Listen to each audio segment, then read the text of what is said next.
program behind the news tekuleka chechimu tutereze byasoba ne tukulaga bikusike ekyo kasita bali banakitegeera nti nno tuli mu kabuka amazima genyini tumanya ensenzo okuddamu nakiyita ensa mu kaseera kano kenyini kubanga wetwogerera walaba okanya Katonda abamugamba ati nno anaidako benefit benga tukola mu mbeera bwetyo munafa atuliriza nate abasajja bagenda maaso okuba nti munange bagamba bayiraga eryanyi bagamba nti nno kirizo bagana what God can do man can do Katonda yeso okuba nti akola n'omusajja so okuba nti akikola ebyaddala bigenda maaso mu nsi mwe tuwangalira muno gwe nange omulungi atuliriza ali ku Impact FM radio smanja nkwaniriza program ekiri emabega mawulire wano ku Impact FM radio lwasamayinja wetunulira biwala bye mawulire bituufu bikyamu oba nedda byo bibadde bitya lwaki byafulumye lwaki biri bwe bityo mweba negwe sibone nyama nateyaza okuse amachago na kulwalero ingogera kubanga olya ku nkoko ninge nkoko olya nganda olya nansi weba linyo bali eddala mugana wange oleme kulya chemicals ezenjawulo ezigenda okubanga ati munange zisokwa nzikutta weba linyo gwe azokuse mwebeda tuga kugula buli bukiyo oba kutoka olubuto wote ogamba mpako ne bakwatya koko ne bakakuwa nga mazima ginyini ngohoja kakabira daddala nga akoko kakatenyo muganda wange ebyaddala oli kakoko katokogera okuba nti olya ate nga si kikulu ennyo wabula eddagala bakakubye eri kyalimu ogenda dilya ebiddako ojja biwulira kansa obulwadde obutasigibwa banasooka ni bweraliikiriza minisitule ebyobulamu erudde nawo naye of course bungi nnyo kati nenga kansa yasookera ddala lifestyle gwosalawo oba olwala oba tolwala embeera bwe zityo akati ke kaseera oberenga at least munange osooka nti weefaako gwenga omuntu oga nti weba nga nina kyensobola okuba nti neewonya neetaasa kankikole nga nkyalina agassa wamu n'amaanyi agakola ebintu ebityo weba linyo taata maama az'okusenga ogenda kubanga nate tuli musana mungi nnyo nnyini ddala abantu banywa amazzi ebugo muliyitirivu nnyo naye nga obeera ng'onywa amazzi nga gogeefumbira weba linyo bali eddala bw'atafumba amazzi go naawe tukusaasidde okubeera ng'onywa obutwa buli lunaku buli kaseera nakola programu ono fosa batugamba nti amazzi ago netugulana nege tugula mu maduuka galimu obutwa buli otusobola kubanga tulaba obutwa obubi ennyo ddala osooka ne bukumalawo kale kino kikujjako okufumba mazzi oba kwetika amazzi g'okutambula nago kugenda nago tikirina n'akamu n'akeddagala nadde omukono gwe yadde akutta ecupa awo naye sometimes wali tetwogera tujja kubiddingana paka nga mubitegedde ebintu bino ebyaddala yadde akutta ecupa agala amazzi g'olaba malungi nnyo nemugamba nti amazzi kigwokuti mineral water mulungi nnyo era gwolaba ono bamunyokeza gwolaba ono akawuka owuliraako tiri akayina wano okujjako mukama Katonda nemugamba nti nokere mugamba kwali ecupa eyo gisomeeko olabe somako ffenna nemulaga chemicals bateeka mu mugamba nti katirekera omuyita mineral water oba omuyita chemical water notyo nemugamba nti akawuka ogamba akalimu mazzi ago mbugafaanana agagundi akawo bakola kakole chemical bagikasuka mu bukasuwali nekola akawoowo ako naatya n'agamba ninga namugambe mazima nina akitegeera akati ojja kunywa ebintu nga bagenda mulimu akawoowo kagundi ekyokulabirako namuwadde ekyokulabirako nti waliwo ekika ky'ebyokunywa ekyajja baga kirimu entangawuuzi nemugamba nti oba kampani nene nga yekikola ekyo kirimu entangawuuzi kitegeeza nti abasinga okuzirima naddala butambala bali badde kati bali katale kuba entangawuuzi bazirima neziryawo tezirina kyezina zitwala netuziyoola singi 10 bakusibira akaveera kalamba nemugamba naye singa bali bateeka mu kyokunywa kyebateekamu entangawuuzi eziriyo singa ziri katale temuze naziraba muganda wange nemugamba nti chemical bagikola mu laboratory ng'ewunyanga entangawuuzi flavor eringa entangawuuzi bagikola bagiteeka mu byokunywa n'onywa ng'ozonywa entangawuuzi sometimes teekamu okufumita nga nti alufumita kuvaawo nemugamba ebyo babikola bukozi osobola kikola bulungi nnyo kale noma nakutaasizza ate wakuddamu kunywa butwa kansibe kijja kuba kikolera ddala amakulu bwona obunyweyo nga webbirira oli mpita ng'oli ku kitanda but anyway tuli ffenna munafu atuwuliriza oli ku Impact FM radio lwasamayinja muganda wange abalya ku butula mwebale nnyo n'ojja kubikaawa wansi ne wayi n'onywa ku kigaji nobera ngo mbiri ogwetaga ebikawa kubanga bibina okuba nibirwanyisa obutwa betulya buli lunaku ebyaddala nekyewunyisa nti nemmere gye tulya kati bagifulula bagicyankalanya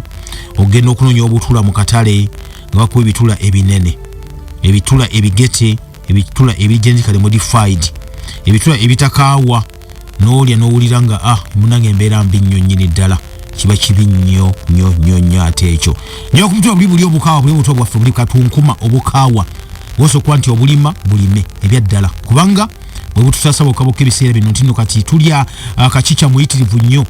tuyita mu butuwa buyitirivu nnyo naye obutuwa bwati lisobola okubulya nga obujja mu mpola nga olya mu ndya bwekyo nkwaniriza wena era ng'ozuukuse ng'okitegedde ekyo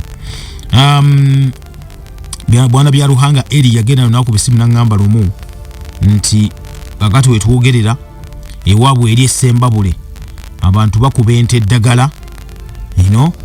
nti bakuba ente wulira kino ekintu abantu bakuba abalunzi b'ente bakwata eddagala ne balikuba ente olumala oddikuba ente because ente ina enkwa olumala okuba eddagala ente enkwa ebadde ku nte kuli neefa sometimes waliwo ebintu byowulira newenyikira nogasiga kuddamu kuba oba kulya nnyama kubanga wokubira ente eddagala enkwa ebaddeko neefa kigeza eddagala lya butwa kiriza obagaana akati abamu tebalina nakulinda ddagala kuggwa mu nte ne bagisala kati gwe mukasajja mukazi watu n'olya n'olwala nga tomanyi nako wabula nga ate kyava eri bannaffe n'abalunzi ente bagikuba eddagala nga ente eriggwa koba ezalina okuzaala nga bagikama olumala ogikuba eddagala ku makyo bekawungezi ne bagikama ne basindika amata gwe n'onywa n'olwali wadde nga tomanyi kumbe oli mukola ki oli mukubanga onywa bulwadde nga tomanyi nako n'akamu n'akeddagala kitalo nnyo nnyini ddala kubanga bino ebigenda mu maaso okuba nebikolebwa greens tulya zino abamu bazifuuyira nezifuuka za greens n'ogenda mu katale ogula nakati n'ogamba mpoyo asinga okuba owa kiragala naye nga ow'ekiragala ebyo by'oli mu ddagala bamufuuyidde bufuuyizi kuba n'afuna green eyo mukwafu ennyo eddagala we liri katale kuno ku ggwanga lya Uganda era radio ezinyo ne TV ezenjawulo ziri promotinga abantu baligula era ne balikozesa togenda kwewuunya nnyo nti nno lwaki abantu balina kye bayita stomach tumors ebizimba mu mbuto ennaku zino balina ebizimba mu bwongo ennaku zino byeyongedde ebyaddala lwaki lwa sitayiro gye tweyisaamu era gye tulyamu neera gye tubeeramu mu kaseera kano kennyini nkwaniriza programu ekiri emabega amawulire nga bulijjo omulangira Kalema gegange mateeka agafuga program behind the news etteeka erisooka teweesiganga bigambo bya munnabyabufuzi etteeka eryokubiri teweesiganga amawulire okujjako ng'ogajje wano nyumirwa nga bw'oyiga mu program behind the news tuli ffenna wetwogerera akaseera kano kennyini tusandikirewo agamu kwaga amawulire agafulumiziddwa of course wona wali oluyimba oluwulidde olwa Sigamwenge ensi tekungulwa ebyaddala tuyita mu buyisi tulimu kabuka olaba batagala kuba ndi bakiwulira ekyo naye nga ate kyekituufu abasajja baagala okuba ni Katonda bamuggyako kye bayita obuyinza nga bamu ku abo bamuggyako obuyinza bamu basajja amanyiddwa nga ba Elon Musk abagagga b'ennyonkondo babinnyonkoondo bitumanyi obulungi ennyo abagagga bali bennyini kakati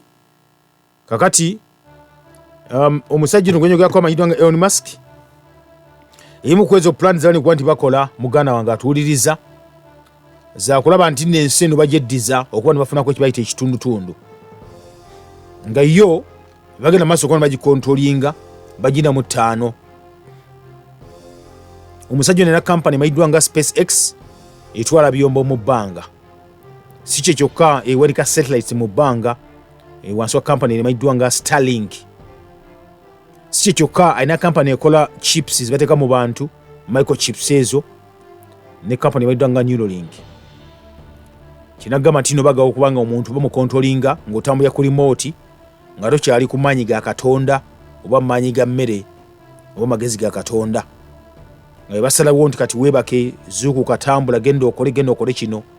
era nga buli kimu kino nange bakusooka bakumontalinga bulungi nnyo basaba ntujja kugula kintu kyonna oba okutunda ekintu kyonna okutenga bakkiriza kubanga bajja kuba bakontrolinga kati okukontrolinga okwo bajja kuba bakozesa ebintu ebyenjawulo ebintu ebingi bakozesa of course cheap eyo bamala okuba nti bagiconnectinzeko bulungi nnyo balyoke bagamba abantu bakigamba dde abantu of course ensi zonna zina okugenda digital obeera nga buli kimu kiri digital kyotambuza kyonna kiri digital then bagamba nti no kati controller oba Katonda atuulawo na waali nga atukontrolinga ensi ng'agiraba ng'agikontrolinga bweti ku remote ye kati omwana w'omuntu atuuse kubanga yakutte remote eyo ng'akontrolinga ensi eno naganga kiwedde ekyo kyonna bajja kuba bagambye abantu bonna ensi zimaze okugenda digital bw'ogenda digital kitegeeza ki ogenda kuba tosobola kupatinga kintu kyonna okuggyako ng'olina kye bayita internet ogeze ku mutimbagano bw'ogenda ku mutimbagano kitegeeza nti nno kati be bakufuga kkiriza obagaana kyokola kyonna bakiraba kyokola kyonna baba bakisoma kyokola kyonna ne movement zo bakola ne oba otambuddewa baba kulaba kyogera kyonna baba bakuulya bulungi nnyo nnyini ddala kubanga sensors internet buli kimu weekiri akati omusajja abeera n'agamba nti no yagenda kusiba kino oba kino kuba kumanyi buli kimu kyonna okubanga buli kimu kubanga wakifeedinga dda mu system era mu ekiriba kirina ekikwatako akati kyakola kimu ku ekyo nti ebigenda okukontrolinga abantu ekikulu ennyo internet ne bakola kibayita emirongooti egy'enjawulo egimu ku abantu bagyokya naga nti kale oba oyokyezza emirongooti egya internet ebisaya covid-19 yawo naga tujja kuyiyenga gye twetuusako internet era tusobozesa okuba ntusa okukontrolinga ensi eno nga temugikoze temubyokyezza kyebakola Elon Musk wamu ne banywanyi nalako okuba nti bateeka bawanika kibayita Starlink satellites mu bwengula nga satellites zino zikuba zikozesebwa ku masanyalaze ag'enjuba wabula nga omulimu gwazo kuba nti babizi providinga internet ne control nga mu ngeri ya satellite eyo mu nsi yonna kakati bimu ku ebyo omusajja bali mu kuba nti akola wetwogerera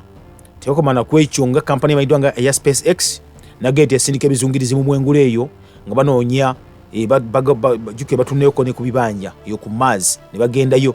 naye ng'ekikulu kyali nti nno sometimes tibakigambye abasajja bagenda bakola kibata expedition nga bagenda waggulu eyo nga banoonya balabe eyo ddala obulamu naye ng'ekyali emabega wakyo kyali kimu kyokka banoonya Katonda waali kakati ng'ovudde ku ekyo banoonya Katonda waali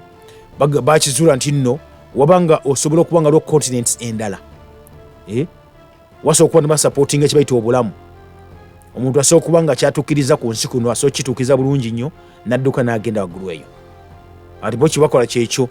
nti wano ku nsi okusinza ku pulaani yaabwe nti bajja kusaanyawo abantu abayitirivu ennyo kuba tulina abantu batini nnyo ku nsi kuno abeerako abanasobola okuba nga bafuuka abaddu then oli wayinza okugamba nti okay ngenda kutwala ebimu ku ebyo ebikola ensi olunaku olwaleero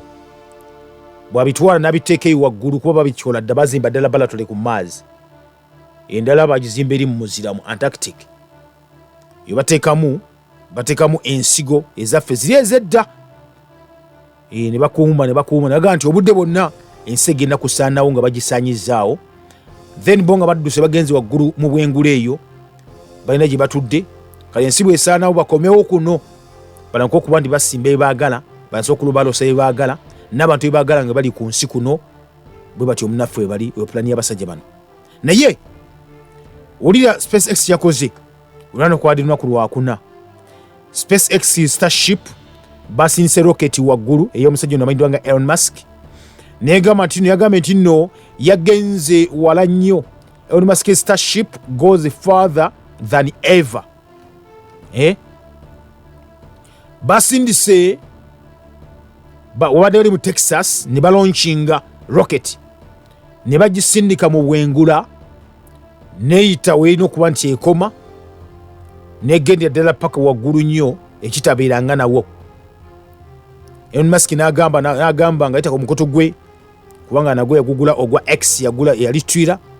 n'alekayo n'agamba nti nno ebya ddala is delighted with the outcome of the flight Nadamu n'agamba nti nno the Starship will take humanity to Mars nti ka Starship ye ebyombo bino byakola byako bitwala kati obuntu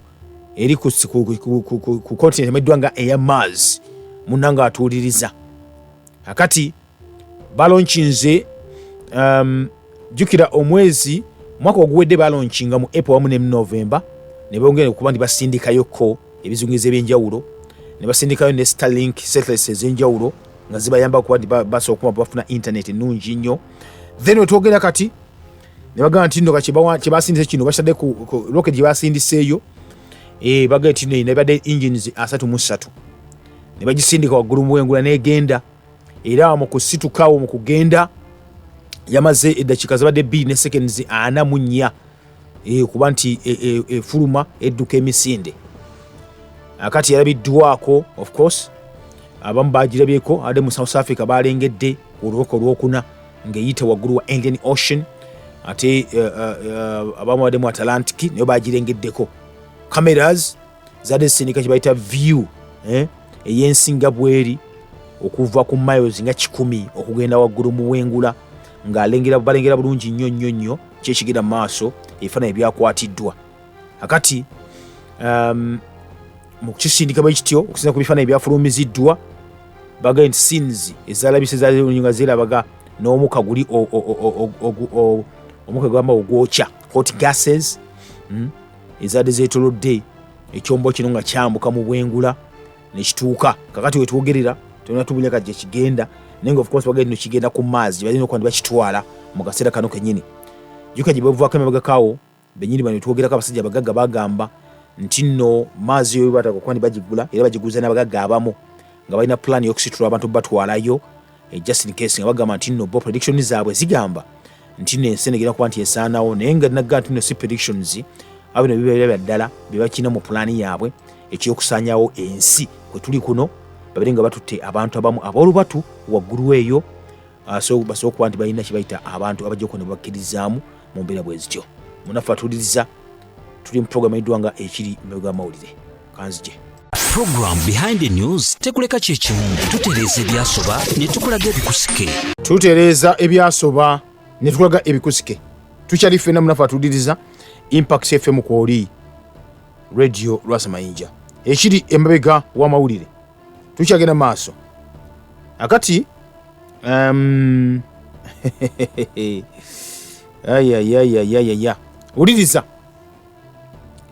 uliriza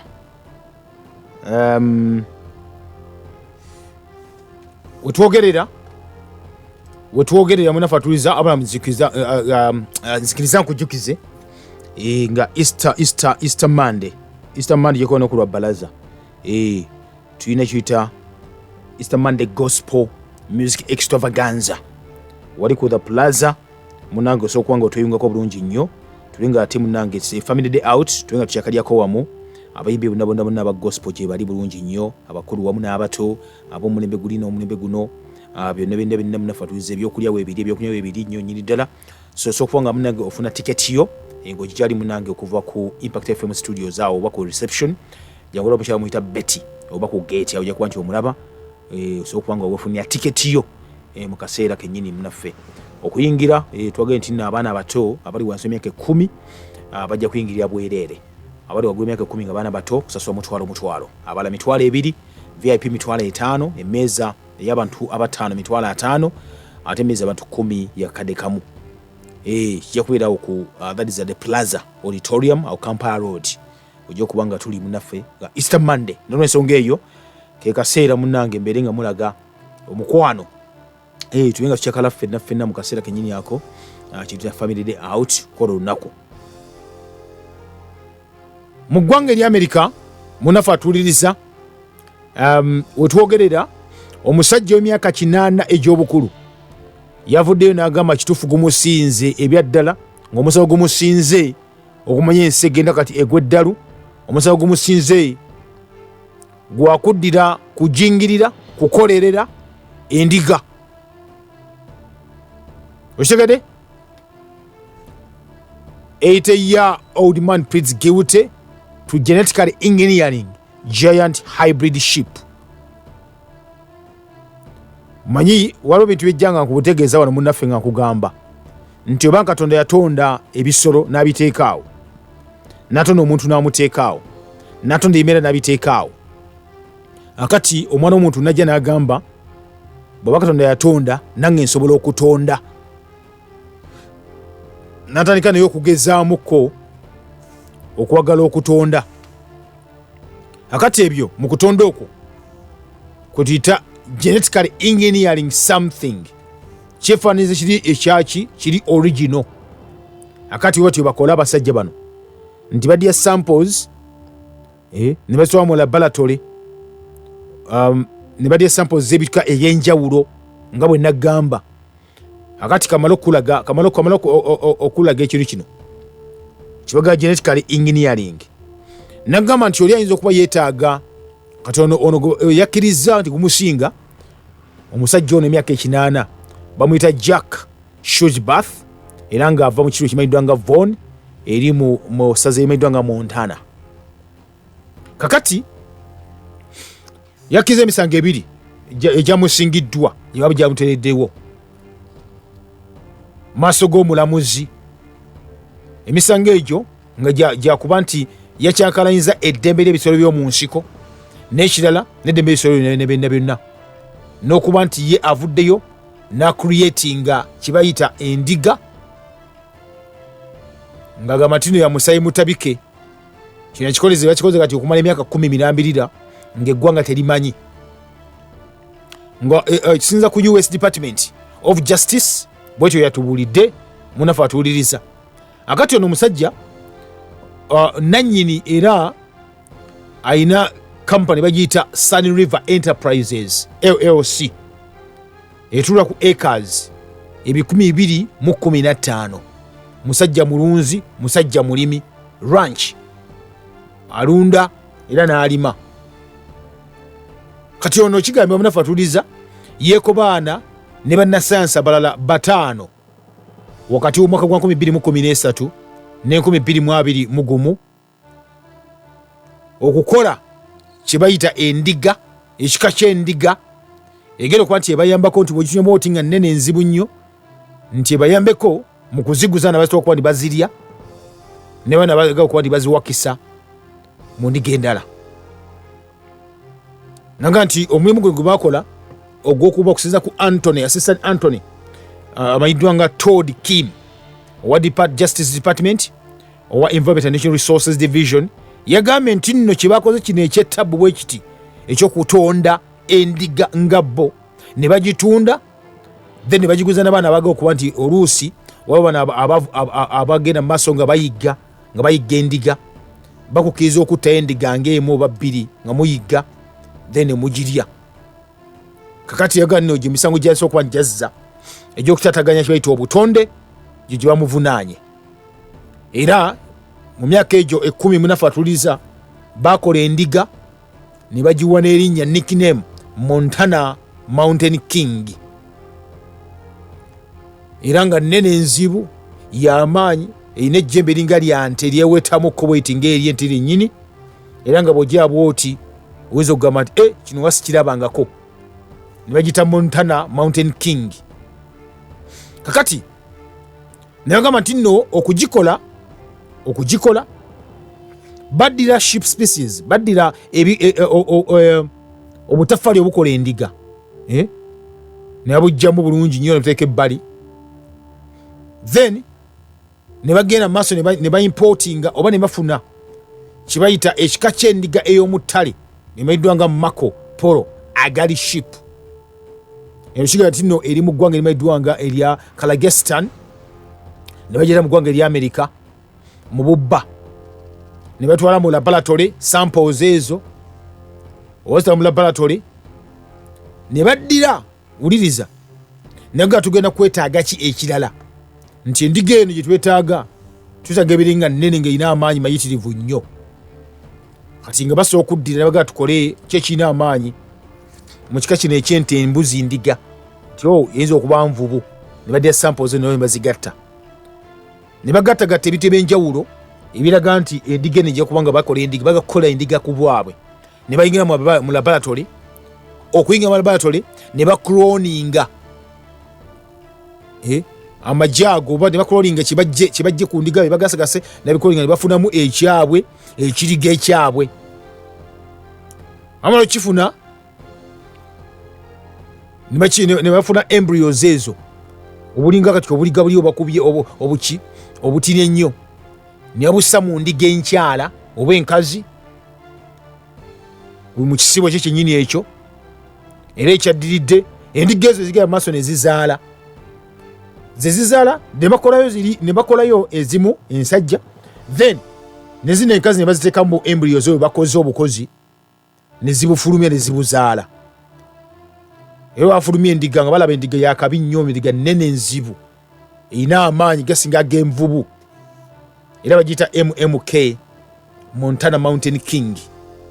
akati naga tebakoma ku ekyo bagenda maaso nga bazikolera ddala kati bakola okuba batabbu nnyo ne batandika okuba nti bagamba bazifulumyeko n'ebweru waaki n'ebweru wa Amerika era kibakola basindika mawanga ag'enjawulo semen enkwanso ez'endiga zino enkolerere ne bazisirika ne muzikuba mu biriga mu ebikyala ebikazi ne bizaala ekika ekirala ekyo jjukira ekika kye bafulumiza bagambe nti okisa ku musango egyamuguddwako kitataganye beta obutonde kuba tekyali ndiga species oba ogikyusizza n'obutonde oba obukyusizza then ekirala kati gwagana okulya ennyama eyo tomanya kubanga endiga eba ekyuse sewo zibakubye oba bataddemu mu nnyama eyo bigenda kufuula ki obulamu bwo oba gwagenda okulya ennyama ogenda kuba nti ofuuka otya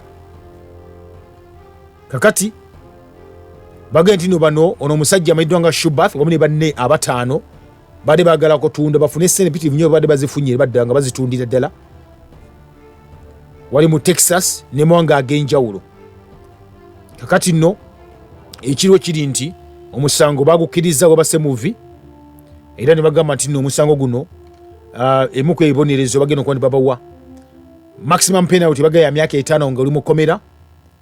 ate nga otaddeko ne fine ya $25 egya dola ku buli musango gwenyi gwonna ekitegeeza ebisango ebiri gye $5 egya dola n'emyaka 5 that is mukomera nejjukira omusajja alina eka 215 mugaggamuzi wadde atankowa nga batunda ebiriga bino okumala ebbanga ddene ensi eri mu kulwala nga tamanyi kikitta bantu kansa afuuse kansa akati omusibe emyaka 5 gyokka n'omugaawo kuba $5 5 kumbe zayina oba zabadde akola mu bbanga eryonenena ng'atunda ennyama eno n'atunda embuzi zino endiga zino ng'alowooza abantu balowooza nti nno zaakabi kumbe abaguza byagondi bw'otunya endiga ebyaddala eringa embuzi ate eringa envubu erina amaanyi mayitirivu nnyo erina ebyoya byebyo erina amayembe geego n'amaaso gennyini ogatunya bwoti oyinza ogatina eriiso lya mbuzi kumbe oba otunudde endiga akati nno awo wetuli muganda ng'atuliriza gwali ku Impact FM radio Lwasa Mayinja abasajja nagamba nti nno kibaga kiri kimu kyokka what God can do man can do kanona kyakola n'abasooka ndi bakikola kiriza obagaana banasooka ndi babikolera ddala bino ebintu bagala Katonda mbere nga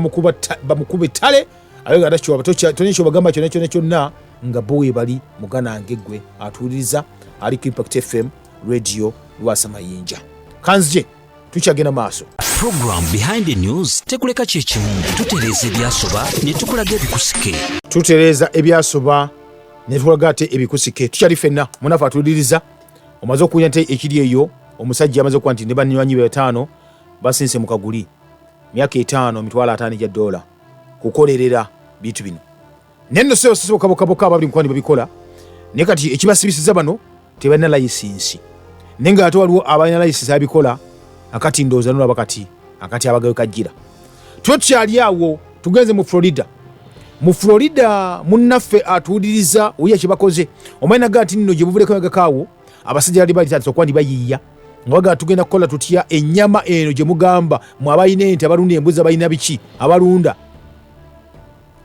mubeera temukyakola ki temukyalina maanyi galunda wabula ng'ente n'ennyama abantu gye balya kati tebakyagibagulako mmwe wabula ennyama bagenda mu supermarket ne bagifuna eyo ng'ennyama bamaze okuba ne bagikola ne bagiteeka kugikola okuva mu laboratories ne bagitunda ng'ogenda bugenzi ente si zaakulunda embuzi si zaakulunda endiga si zaakulunda wabula gwega okulya ku nnyama genda mu supermarket mutuuka yeeyo ennyama ojayisangayo mu fridge bakutemere kyoyagala twala ekafumba lya ennyama gye bayita enkolerere cultivated meat ekyo nakigamba era already bade ku shelves nga bagitunda mwanga ag'enjawulo nawono simanyi ababugula ebitu mu supermarket muyinza otubuulira mmwe abagula obutwa muyinza otubuulira akati olw'ensonga nti ennyama eno ebadde etundibwa naye naga nti abasajja abazikola babitunda balina ssente empitirivu nnyo baagala babeere nga kino kyenagamba oyinza okuba oli mulunzi wa nte olina ente ezo 10 oba olina ente kale 10 oba 100 muganda wange ng'oli mugagga bw'otyo kkiriza obaga tofugika olina akasente weesobola teri agenda kukulagira nti kola kino nkuwe kino kwasana akulagira ojja mugamba nina ente zange nina obugagga bwange ne mugagga kyo kinagamba kalo nampa obugagga nunda amatanywa ennyama ndya ntunda nako nefuna akasente bano bagamba tetuwagala independence eyo twagala bena tokyali mugagga ng'obugagga bonna weesigamye ku ffe kyova olaba nti bakola kati endwadde ne zitta ente ne bakola eddagala ne litta ente zonna ziba ekiseera ekyokutegeeza nga ziweddewo muve ku nte mu kulunda ente mudde ku nnyama eyaabwe enkola egi bakola eri mu laboratories boogizeko kitegeeza nti nno kkiriza obagaana ebakontongo ebakulina mu ttaano zaabwe oba bulwadde bajja kuba nti babokuwa ng'obulya akati badde bajja bakikola munnafe atulize ekyo babikola dda kati nnyama eno enkolerere ebalirako okuba nti eyingira mu supermarket z'enjawulo abamerika abamu ku abo kye bakoze abatakkiriza mu nnyama eno abagenda nti ennyama eno erwaza abantu kansa ebirwadde bizimba ebirwadde ebyenjawulo tumors mu lubuto ne bavaayo mu ssaza emeddwa nga Florida ne bayisa etteeka muganda wange to ban and criminalize the production and sale of cell cultivated meat across the state. Kakati wuliriza mu Florida kye bakoze okwetaasa abantu nga balaza okuba balwalira ddala n'okufa kansa bayisiza etteeka ebbago lye bayisiza nga ligaana okulijjawo kye bayita okutunda era likufuula criminal omwezi w'omusango kasaba kusanga otunda obanga okola ennyama eno enkolerere mu state mu Florida era biru zino bbiri zombi bamaze okuba ne bazifulumya ne baziyisa mu palamenti yaabwe biru emanyiddwa nga HB 1071 ne biru emanyiddwa nga SB 1084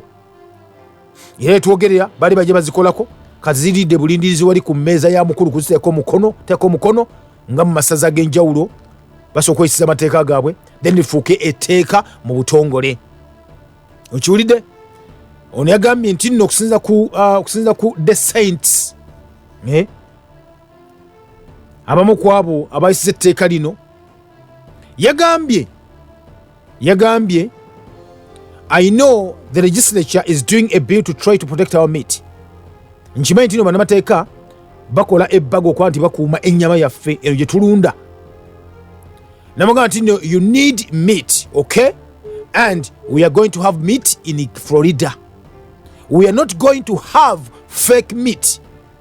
Like that doesn't work here anymore. Mwetaaga nnyama kituufu nnyo. Mugenda kufuna ennyama mu Florida. Tekyetaaga kufuna nnyama nkolerere etali original. Era ng'ekyo tugagifuna mu bungi wano mu Florida. Nagamba cell cultivated meat ebadde eyawukanya ddala ku traditional meat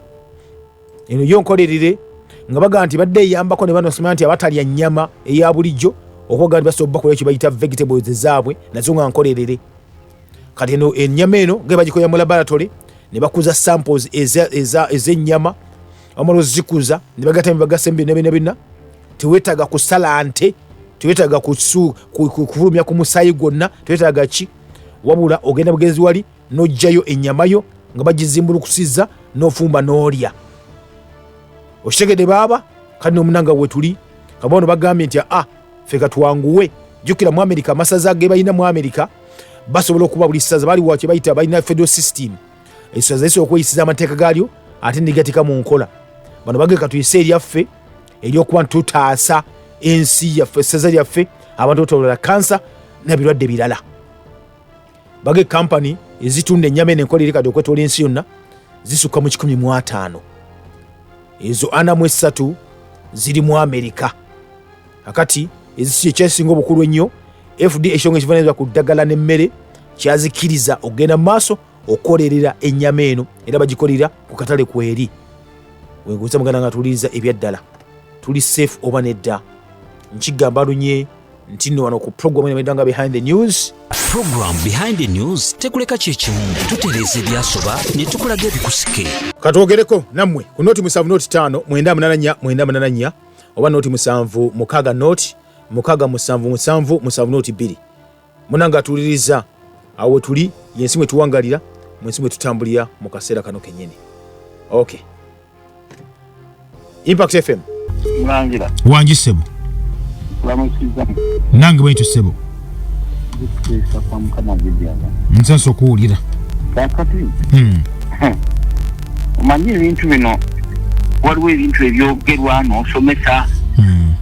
kakati ate ffe abamanyi ebyawandikibwa ne twageraageranya Katonda omu yatuma Musa yes ate ye omu yakakanyaza omutima gwa Farao emboko amutegekedde kwayo Katonda yawa abasajja abamagezi ate be bamu be bakola ebintu ebikyamu tolowooza nti bandi babatuukiriza ebyawandikibwa nga promesa nti mu biseera ebyo obubi buliyinga obungi oba otunuulira entalo zifutalo fetutandika okugerageranya ebyawandikibwa n'owulira mafiya nga si basirikale gawambye omugwebeze seiti ne gamutebe ebyo bino tusaanisa okubigeraganya nnyo ebyawandikibwa. Okay,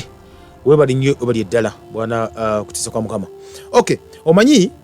waliwo ekigambibwa nti abasajja bano abamidwa nga ba Illuminati aba New World Order abagenda of course abamu ekigambibwa nti bagenda maaso ne banyagulula emu ku ebyo ebitabo ebyawandiikibwa abasajja nga Kabaka Sulemaani. Kakati ekimu ku ebyo byalingamu manuscripts nebiki ebyaliwo ebyejja okubeera mu biseera eby'omu maaso. Kabo kibakola obalwa nti babba ebyawandiikibwa ebyo bageza okuba ne babituukiriza nga obudde temulaba butuuka. Oshegedde nti wabanga for example nga balaba ne basoma ne bagamba nti mu myaka nga 10 wajja kubaawo omuyaga anibonga bagenda myaka nga 10 nga bakola omuyaga ogwo. Oshegedde akati kyovola tino sometimes you got no maybe comedy yetuuse naye tesobola kwerabira kali nti nga balutinga ko balute balumba olubiri olwayi lwa Kabaka Sulemaani ne babambuli kimwe ekyalimu okunebyo byonna ebyalimu birimu ate nga kiga nti ebyalimu ebimu ku ebyo byalimu ebiraga ebiseera by'omaaso binaabeera akati tuza kirulinga out naye ate tulina okuwanga era ne tukijjukira nti bano kano bakola ekintu kola nti basookayo kuba baga kwefuula bakatonda mu mbeera bwetyo. Impact FM Mulangira wanji munange webali kuwuliriza sebo sebo omusajja wamanyi Mukama wakuwa mu kisozi budde abantu amaaso abakuliko ku ssaawa zino obukadde 45 okuba nga tulinako obukadde nga 30 kubafikira ne bawulira puroguramu eyo bo bategedde ekituufu wewaawo. kakati Mulangira njagala kubuuza ku bano zino bagamba engundi 13 ezisisense eno awamu waoda nogundi yafudde kiwa n'atusomesaako eddiku abo abantu ezifuna 13 ezibanka z'ensi yonna simanya ebafuga biki sente nga yafudde emyaka 85 ebyokugaga byalesewo n'atusomesaawo. Ani Henry Kissinger ani yafudde oyo omugaga gwe batugambye emyaka 85 ne basikizaawo omulala simanya oba yalina emyaka emeka. Okay. Mulangira nawo gy'otuzibulayo ku maaso. Okay. Kale munaye webali nnyo bali eddala. Okay. Okay. Munafu kyaga okuba nti yategeeza. Okay, I think ayogera ku Henry Kissinger yafa givuddeko awo omu ku abo bakola kibayita blueprint y'okuba nti munange ensi bagikyusa okuba ntambulira ku ntoli zaabwe. Kyabyogerako maaso awo ekyogerako kiri ekyagundi family tree ya Illuminati oba gye tuyita pyramid okuva waggulu ku ntikko eri ku ntikko nga liyo akulira gwe bayita ayina kye bayita Osing Eye of Osiris akulira waggulu eyo nojja wansi wano atambulira muki bwatambula mu famire ez'enjawulo katulina 13 ezo ez'amaanyi ennyo byenyoge bino abasajja bano bwe abagagga binyonkondo bava mu ekyo kati famire tribu etyo ejja ebeera nga olaba sumbuusa waggulu kati sumbuusa eno waggulu olaba kaba kasongezo nga triangle nga sumbuusa bweri waggulu kabakamu then nejja nebeera nekola ekibuto neno wansi kakati bava eri waggulu waliwo atu wa command aba command ne bajja waliwo agenda okuteeka implementation agenda okuteeka ebigenda mu maaso n'okkirya wansi kati eno gye tuli mu kaseera gye tulaba yefe public ba consumers ekyo era bakiteekateeka dda tunabisobako maybe maaso tujja bitegeera mubenenga mubimanyi bulungi nnyo mu programu eno tujja byogerako webale nnyo kasobera okibuzza tujja kyogerako mu maaso tulabe abasajja no kye batuplaningira bwe twogera ku famire z'abagagga babinyonkondo bonna basibukaawo bonna bakola ki basibukaawo Impact FM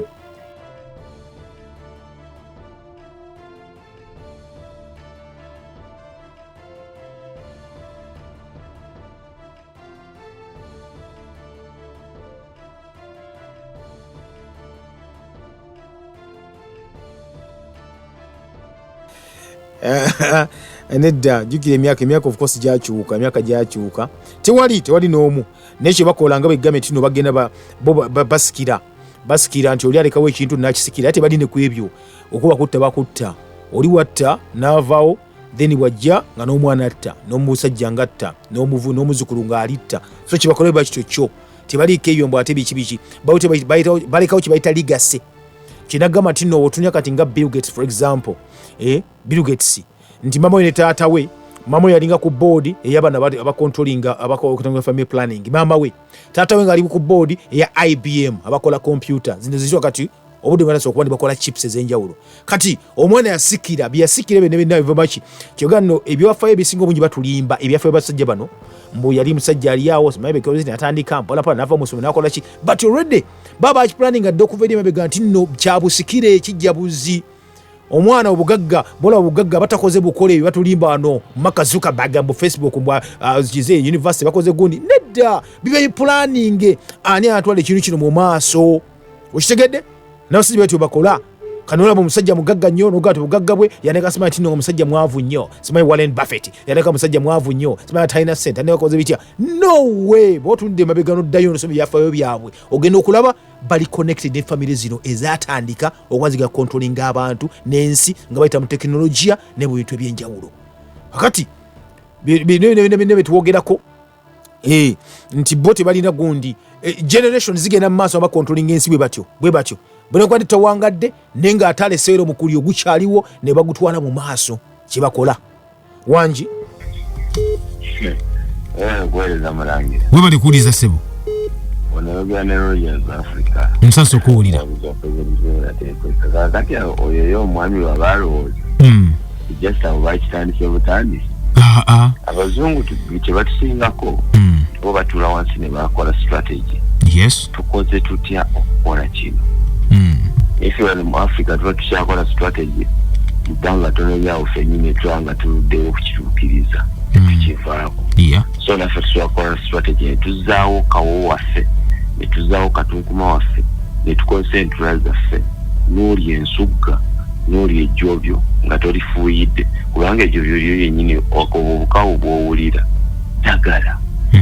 naye tulembedde ku tulimu kufuuyira omuntu afuuyira olusuku lulamba omuntu n'afuuyira ebijanjaalo omuntu n'afuula emiyembe kugana ne twefuula bazolo mu nsi yaffe abalina buli kimu ekirungi tuddeyo twefumbire amazzi muve ku bino ebimbizi byemu yaliba ku empiso nze Rogers Misha Africa omwamizi omuseveni dateekwe webale nnyo webale ddala bwana Rogers okay oyogedde ensonga tuddeyo kitwala kiddala okufumba amazzi kitwala ki naganda abasajja bennyini baba bakituza ne bagamba nti nno ebintu ebyaliwo ebyobutonde byali bya mulembe nnyo ne baduka ne bazimba banka ngeringa fridge batekamu ebintu ne okusolooza ensigo zonna mu nsi ne bazikuumira eyo kakati gwe nannyini waazo kiki okoze okuba nti ozikuuma ensigo ezo ebyaddala olina ensuku ne temuli mu katunkuma temuli mu ki olina essigiro n'amazzi nesobola kufumba mazzi waka lwaki nogenda nolako okunywa amazzi nolako okulwala ojja kulwala kansa tali yakuyamba otandika okugamba endwadde mu nnyama tiri yakuyamba buli munga ali ku lulwe kuba buli omu ajja kubanga n'ebizibu bye so it's high time bw'oba olina obudde kikole ebyaddala okay ogambye nti no Prince I'm worried because Ugandans are not patriotic who are not patriotic will import fake meat and other stuff in our country. Let's wake up, be patriotic. Thanks, Pastor Bob God. Enyama watakaddo gireeta mu ggwanga Pastor Bob. Enyama weri mu ggwanga. Ojjukira ennyama eyavundira mu supermarket emu awo ebwayise. Eyava ebweru eva South Africa. Baali bagiyita taskies ndowooza. Enyama yavunda ebyaddala bagireesa bagaa nti bagyese wiiki just emu yokka nenge ennyama evunda ekuvunda ennyama ngeri mu fridge naye nga kasabajjayo bwati bapa evunda nga bagijje South Africa. Akati bye twogerako ebyaddala mwebiri mugenda mugula ebintu muganda sema amasimaduuka wayise simanye wakabino ogenda ogula ebintu bwe bityo kumba ogula butwa bwennyini n'obuleeta n'obuwa abaana bo n'obulya nga tomanyi. Impact FM Mulange yewe balikuuliza sebo. Wewe balikuuliriza. Kuno makumbi wonisanga. Sebo. Kulamu dokita Kategali wangu ne mutumira. Sebo. Bozize nja kukubiriza bana Uganda bonna. Mulangira manyi nti gwe tolina sente zigenda theatre ate ne makumbi tazirina. Abazina babale mu ggwanga. Yes. Naye tutandikire kugamba Mulangira togenda kusindika rocket ku mwezi. Ne makumbi tasobola kikola naye tandika kyosobola. Era tekiri kyanayogera luli kadoodo nga sikafuuyire tuleme ng'omwami obwaga yesigega tubigobe ezo eddala lirifudu ligobere eddala kati nalaba omuntu musa kyokukwata 50,000 Mulangira agende kwadiwe yagula olusaasa y'omuwogo naga kangula eddagala lya mutwalo mpiseemu obwo butwa bya kisiru ebyo tudde ku magezi ag'edda tutandike eddala ebintu egamba ebituyamba weewaawo Mulangira bw'ona ogenda ebwayise n'onoonya ebintu nga si bifuuyire ebikubula abitunda yennyini ajja kugwamu amaanyi abiveeko naye buli omugulako ennyaanya nga nfuuyire n'enkyanga akeerera azisuubula alagedde akantu ako naye si bwe tuwakanya tetubigula tukole ebyaffe tulonde ebikebe osimbe osimbe ebintu byo byebyanguwa kyangu nnyo tusobola okiteeka mu nkola si kizibu naye buli wega kangula entula enfuuyire kuba agitunda kukube bwayise n'enkyanga akeera ng'akube nakaseke gyazijja kuba ne bafuuyira tebannalabuka nga bazirawo omubundi kuba ziriko abagula naye bwe tubiddirya bwayise nakasulo yonna tukiwakanye ye byonna ebikoko ebifuga eno nogedodo wuto oyo obutula tolya nkoko zabitejeza jigeezo kubanga akanya kali Mulangira bw'ofa ogenda wekka ojja kuba otuukiriza y'omusajja oli masi oli olala nti Abafirika bafudde omuwendo bwe gutyo omwaka eri nga bawandiika bintu byaffe kitandisa okukola naye bw'onoolya akadodo akatali kafule kitegeeza nawe otandisa okubawakanya amazima gennyini tonywa mazzi ga bitita ebyo nyo amazzi agako ge weefumbidde bwegamba owakanya Mulangira njogedde bubi taata toyogedde bubi n'akamu wakanya mu mutima gwo buli woyita ku kintu nga kifuuyire n'onoonya ekiri organic kitegeeza owakanya embeera embi neyanza naye ku kikola ky'emmwanyi deke okufuuyira kubi Mulangira kubi waliwo gye nabaddeko eyo naye bali bakyali babisi obu n'ofuuyira irikanya kati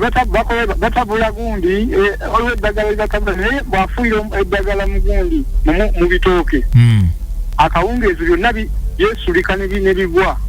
Katonda wange balitabulamu naye butwa bwereere naye bannayuganda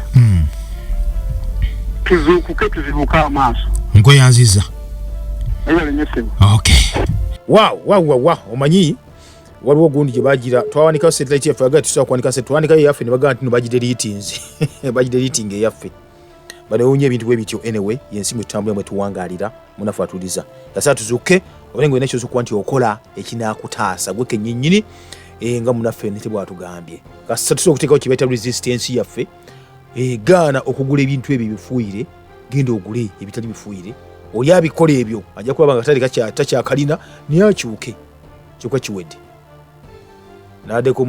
nadde mpite wandegeya naku lwali lwaggulu mu famasi awo emunenga famasi twalisenga okugenda okufuna eddagala naye nga muli fridge ya soda famasi ng'etunda soda ama mbeere bulungi. Program Behind the News tekuleka kyekimu tutereeza ebyasoba ne tukulaga ebikusike.